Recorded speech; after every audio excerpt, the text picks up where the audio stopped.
Hello, I'm Trey and welcome to another of my tutorials. This is part 3, doing a design from Tea Time by Marty. In this part I'm going to attempt to do the table and the doily. Just to remind people the pencils I'm using Prisma Colour Premium pencils, and I've used a limited palette. To stick with my limited palette, I'm going to do the table in green, and it will pick up the green for the leaves that's already in the tea set. So I'm going to be doing the table in greens, and first I'm going to put my lightest green down.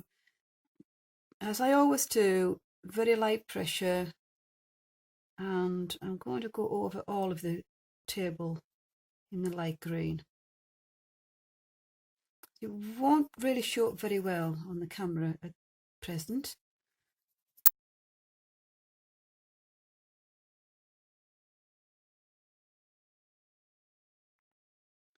Now this part of the table is sloping downwards, so I'm going to use the medium green on this section of the table.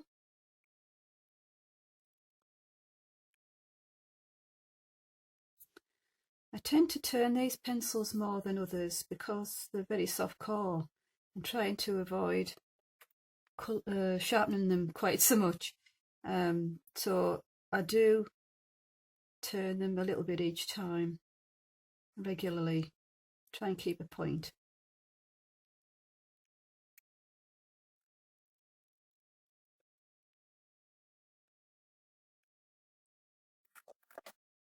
I'm going to use that medium green. I'm going to put a little bit of shading around the edge of the doily.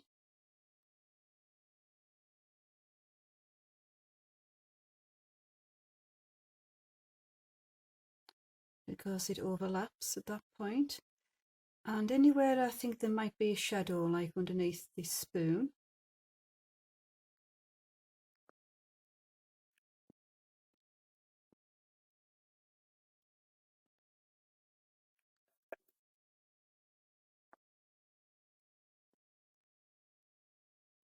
And this cup here, I'm going to put darker green around the cup and underneath it.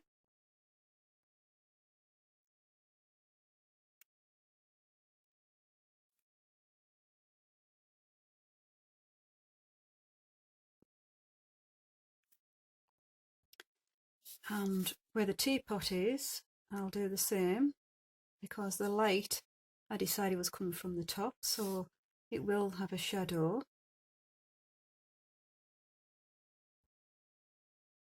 Underneath that teapot, and then round the doily again.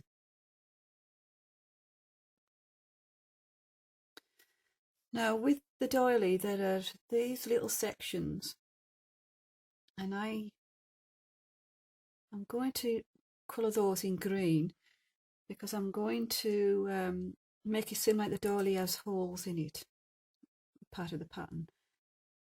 And it'll be a little bit awkward with these pencils because,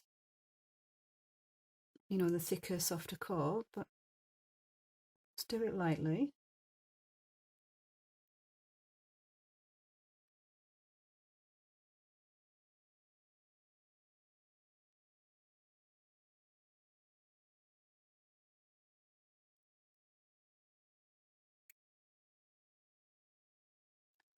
Now, I'm sure you're getting an idea of what I'm trying to do with the doily, so I won't do all of that on camera. So I'm just colouring in these shapes in green, so it looks like the table is being reflected through the doily. Now I'll just do the darkest green sections, and I'm just going to be going around the edges with the darkest green. Everywhere I feel will be a little bit of a shadow.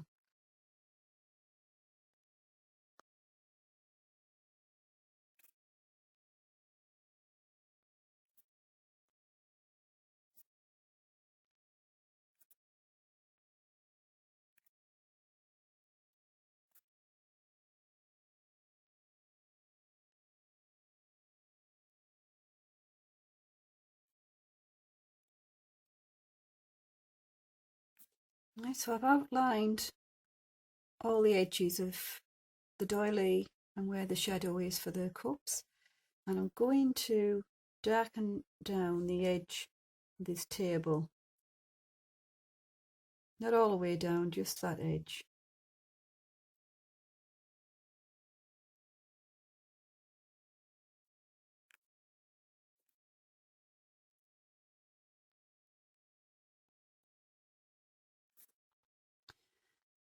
I've been looking at this again, and I think possibly there'll be parts of these shapes will be even darker. See underneath here? So I'm going to use the darker green underneath where I feel the cups will put a little bit of shadow.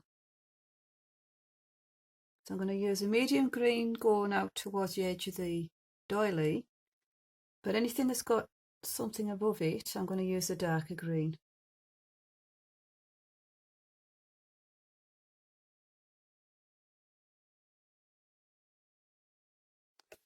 Right, well that's my first layer. I will now do 2-3 more layers in the same colours, in the same areas, and then come back to this. Now I've added one more layer of each of those greens, and I did some light blending, my blender pencil. This side has been blended.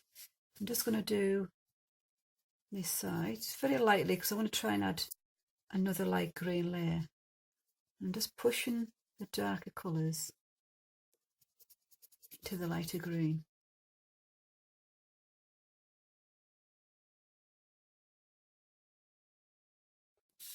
And I'm also going to blend this part of the table that bends down.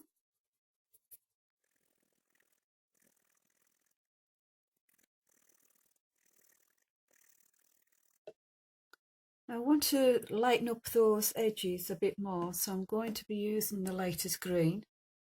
I'm going to do another layer over all of the table in the lightest green. Just soften it up a little bit more.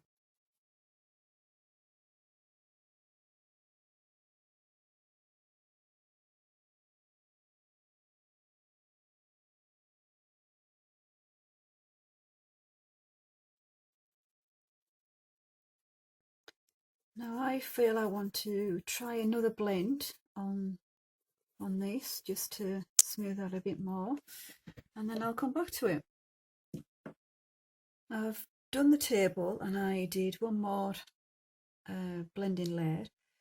I'm liking the effect of these pencils on this textured card. It's giving me almost a shabby chic look, which I wasn't expecting, and I'm really liking. It works really nicely with this design. Now, the doily, I sat and thought about the colours I was going to use for that, staying with my limited colour palette. And I've decided to go with the red, the same red that was in the rose. I just think it would complement quite nicely, so I'll do that. First layer, as always, very light, because the roses are in a nice red colour.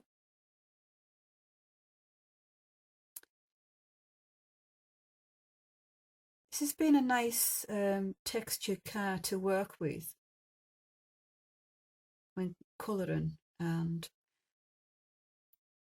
I've worked on like cream or off-white paper, and same with card, and it's worked quite nicely for me.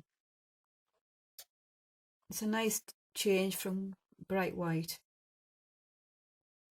And of course, because of the high texture of this, it also changes out, the pencils go down, so there's more of a textured look.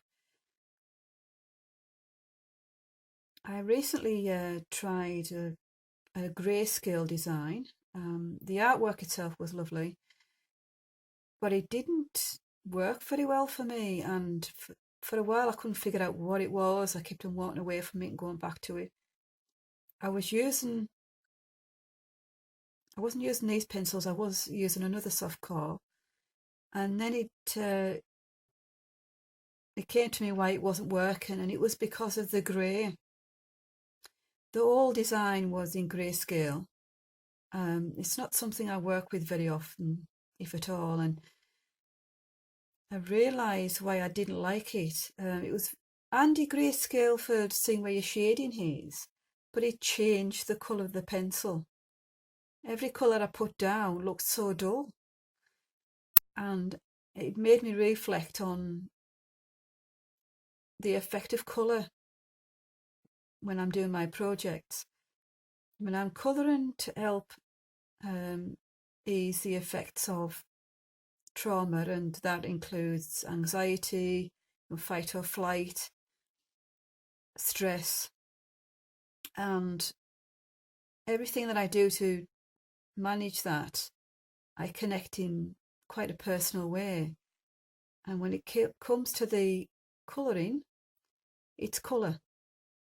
I like to see quite vibrant colours, and I didn't realise how important that was for me until I used grayscale, and it dulled everything down. I actually felt quite dull in myself personally trying to do this grayscale design. So it was interesting that, because everything that I do in regards to managing my condition, I do reflect on the benefits of what I do. There's a lot of video on the charity channel, podcast and video of exercise, discussions, and reflection comes into it quite a lot. Do we reflect on how it actually helps us, or do we just do it without noticing if it helps or not? So that was an interesting reflection for me. Grayscale does work, not for me. It actually made me feel dull, and I didn't enjoy the process quite so much.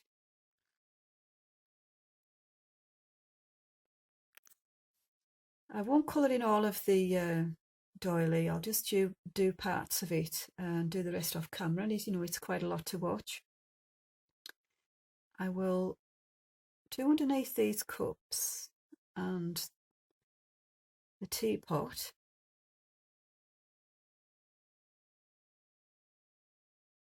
Because these sections here I will be doing darker for the shading.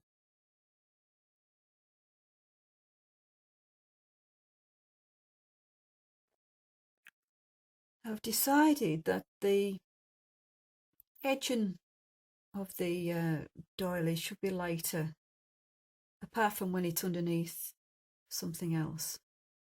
So I'll finish that off camera. I'll do the medium red. I'm going to be going underneath these cups, or at least this cup, darker. Just a light pressure to darken it in.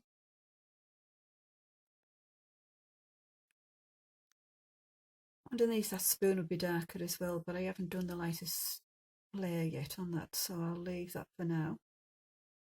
And underneath this teapot, it would be all darker because the teapot's over the top of it. I have a pinky red that I'm going to use, and that's because it darkens in that medium red nicely. It's going to overlap, going around the edges of the cup and the spoon.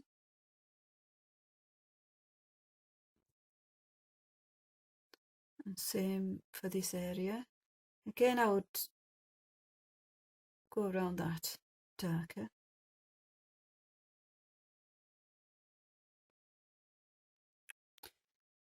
Right, I'm going to do the lighter sections off camera and put 2 more layers down of the other reds. I did more of the layers that I did earlier, the 3 reds, but I realised I couldn't get the edges as light as I wanted, so I went over those, and I'll do it again in yellow, try to lighten up the edge of the doily. I also did a light blend, and I think the reason I couldn't get it as light is because I couldn't get it right across as easy when I was blending because of the bits of green in between on the doily pattern. I'm actually having to go over some of the green. It's just too small really and awkward. But been using light layers, I was able to adjust that, and that's another good reason to use light layers, I feel, so you can adjust as you go along. I've had to have the light on again today for doing this tutorial. I much prefer to work in natural light. I find artificial light changes the colour and the look of what I'm doing. It's so dark today, and typical UK summer weather. It's like autumn. I'll go over the darker areas again. Put a light layer of medium red.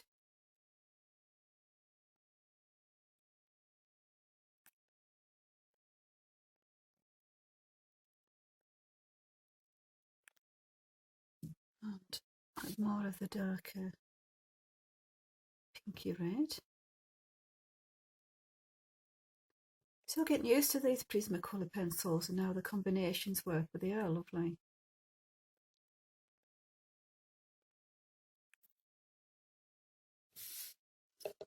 And I'll use a medium red just for these sections. Just darken it down a little bit so that the edges look more lighter.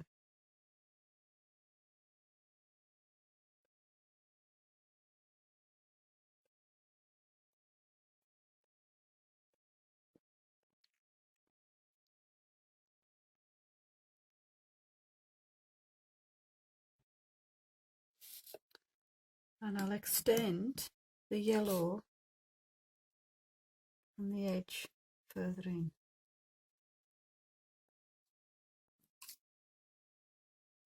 These little bits that you could see through to see the table have turned out to be quite awkward to colour around.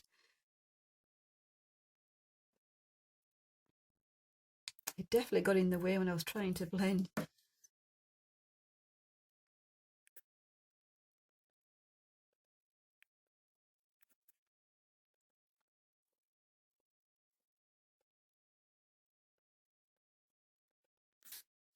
Right, this needs another blend, which I'll do. Let's see how that works. I completed my final blend on the doily and it worked quite well. I did have to eventually blend over the green, it muted the green, but that was okay because I wasn't getting the effect I needed, not being able to blend right across. I like how this is finished and completed with these shabby chic look, and I think it's the cream textured card that has added to that effect. When you get the chance to print out onto different kinds of cards and colours, you get the opportunity to change how a project can look due to what the original paper or card looks like. I do hope people who have watched this have got some good tips, ideas from these tutorials, and please do add any comments in the description. I'd like to read them or read your thoughts. So I'll say bye for now for this tutorial, and I will come back with another new one in the near future.